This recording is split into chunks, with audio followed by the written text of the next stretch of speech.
اور اگر کوئی اس کو حلال سمجھتا ہے نا کہ یہ حرام کوئی نہیں، یہ حلال ہے، اور ہمیں قتل کرنے کا حق حاصل ہے کلمہ پڑھنے والوں کو، اپنے مفادات کی خاطر، اپنی خواہشات کو پورا کرنے کے لیے، اپنے مزاج کو تسکین دینے کے لیے، تو پھر اس بندے کو جو ہے نا وہ اپنے ایمان کی فکر کرنی چاہیے۔ ایسا بندہ ایمان والا نہیں رہے گا، کیونکہ اس نے اللہ کے قرآن کا انکار کر دیا ہے، اس نے محمد الرسول اللہ صلی اللہ علیہ وسلم کی صحیح احادیث اور آپ کے فرامین کا انکار کر دیا ہے۔ جس کو اللہ اور اللہ کے رسول نے حرام کیا ہے اس کو جو حلال سمجھ لے وہ مسلمان رہے گا بھلا؟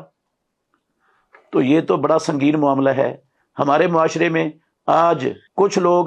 وہ اس اللہ کے حکموں کو اور اللہ کے نبی کے فرامین کو اہمیت ہی نہیں دیتے،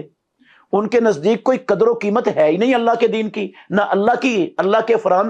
فرامین کی قدر و قیمت، نہ رسول اللہ صلی اللہ علیہ وسلم کے فرامین کی قدر و قیمت، نہ ایک مسلمان کی جان، خون اور اس کی عزت کی قدر و قیمت۔ انا للہ و انا الیہ راجعون۔ اور پھر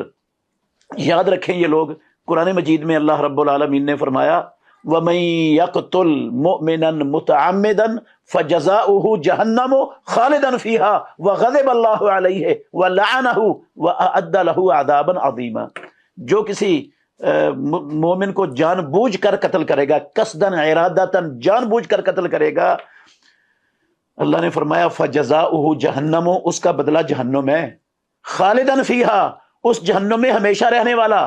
ہوگا، وَغَضِبَ اللَّهُ عَلَيْهِ، اللہ کا غضب، غصہ اس پر نازل ہوگا، وَلَعَنَهُ، اور اللہ کی لعنت برسے گی اس پر، وَأَعَدَّ لَهُ عَذَابًا عَظِيمًا، اور اللہ نے ایسے لوگوں کے لیے بہت بڑا عذاب تیار کر رکھا ہے۔